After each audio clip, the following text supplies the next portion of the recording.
Good morning. This is KELOLAND On The Go with all you need to know in news and weather as you start your Sunday. We also have your boredom busters coming up, but first, our top story. We are just over 1 week away from the voter registration deadline in South Dakota. If you want to vote in the November election and are not registered, you have until Monday, October 21st to register. You can print a registration form from the Secretary of State's website, fill it out, and then submit it to your local county auditor's office. You can also register at a driver's license station or at a city finance office. South Dakota law does not allow you to submit your voter registration form through fax or email. In order to register to vote, you'll need to be a U.S. citizen, a resident of South Dakota, be at least 18 years old, and not currently serving a sentence for a felony conviction. And be sure to remember that we are your local election headquarters. You can find all of our coverage of the candidates and ballot questions on our special election page on KELOLAND.com. We also have links to the Secretary of State's website where you find voting locations along with a sample ballot. Pheasant hunters are back in the fields this weekend with the residents-only season in South Dakota. A cardiologist with Sanford Health says too many hunters are unprepared for the physical demands of hunting. He encourages people to listen to their body, whether it's a subtle chest pain, dizziness, or fatigue, and never hesitate to seek out help. It's also important to watch out for your fellow hunters. When things start happening from heart's perspective, somebody's having a heart attack or a stroke, they can go very fast. The only thing that saves lives and improves outcomes is time. You have to be quick. So if you're out there with a friend of yours and it crosses your mind something is not right, that person is not feeling well, do not ignore it. Stop, assess the situation, and above all, call for help. And the resident-only season runs through tomorrow. That's followed by the traditional opener on Saturday. A big construction project gets underway this week on the east side of Sioux Falls. Starting Monday, crews will begin work to replace a pedestrian bridge in the Mary Jo Wegner Arboretum. The park will remain open during construction of a new bridge. The project is expected to be completed in June of next year. Let's take our first look at the forecast now with meteorologist Adam Rutt in the Storm Center. Good morning, Adam. Good morning, Perry, and good morning, everybody. A beautiful start to the day out there, but if you're East River, it's a little on the breezy side. It's calmer, though, the farther west you go. All the same, we'll start with a view from our camera at Falls Park. We're at 45 at the airport with a northwest wind at 11 miles per hour, and we're doing pretty well, not just in Sioux Falls, but really across the entirety of the region. I did mention that it's been a little on the breezy side. East River, Aberdeen's an example of that.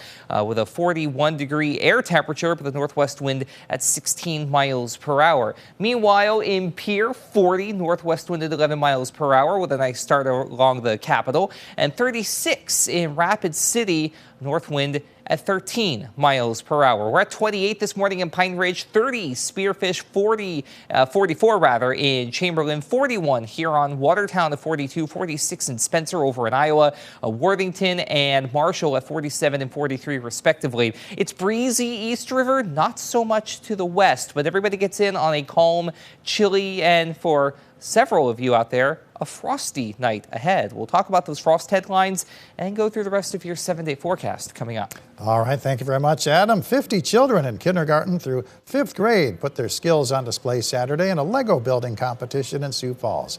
Karen Kreitlow of the National Association of Women in Construction hopes this event helped the kids consider careers in the trades. Our purpose is to bring the construction industry into these kids' minds for maybe a career choice when they get older.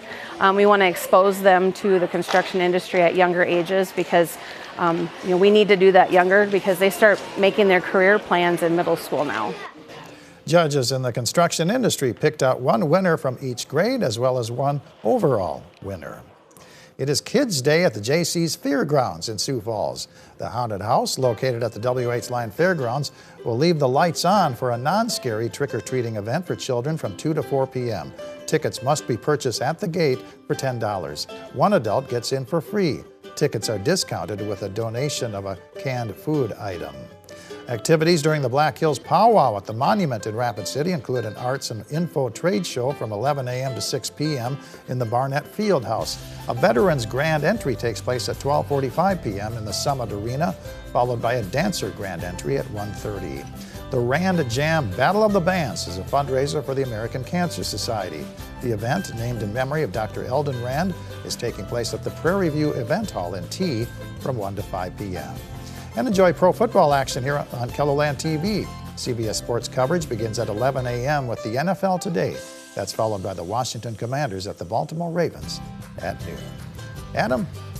Well, if you're going to get outside tomorrow morning especially, you will want to bundle up as it is going to be kind of chilly. To be honest, we'll have temperatures around, if not below freezing in several locations. Frost advisories are in place in blue from Mulbridge down to Pierre, as far south along that neck of the woods as Lyman and Jones County, and then basically everybody in the eastern half of KELOLAND. This will begin overnight tonight into Monday morning. The freeze watch in light blue for northern Nebraska, including Cherry County, will be in place for that same time frame. A freeze warning remains in place until 9 a.m. Mountain Time Sunday morning for Harding County as well as northern Perkins County. Initially, that was going to expire at 8 Mountain Time, but they have since extended that a little bit longer out that way. Either way, the take-home message is simple. We're going to have a chilly short-term outlook across much of the region. We do have some cloud cover in place in a few areas, just some fair weather stuff to deal with. Beyond that, it's a nice start to the day out there, but you will want to plan accordingly as unlike yesterday, where we got into the 70s for high temperatures, I don't see that happening today. There is rain out there. You have to head to Duluth, eastern and northeastern Minnesota, the upper peninsula of Michigan as well. But that's as close as anything gets for the time being. As we head later into the week, we've been keeping an eye on the potential for a late week cold front. This will be Thursday night through Friday night. That will give us our best chance for rain that we've seen in a while. It's not a lot of rain, but it's better than nothing at this rate. Either way, here's what it's looking like overnight Thursday into Friday morning out west. That will then push eastward Friday evening into overnight and then early Saturday morning. We'll see if this holds. It has been for at least a little bit now, so that's promising. But this stage of the game, things can still change, so keep an eye out for updates on whether this idea holds or if, unfortunately, this dissipates if high pressure is just not able to relinquish control. We do have a chilly outlook at least through Tuesday into Wednesday, especially if you're East River, but ahead of that front, we do warm up. Nothing too extreme, but 70s, maybe a few low 80s out west, not out of the question.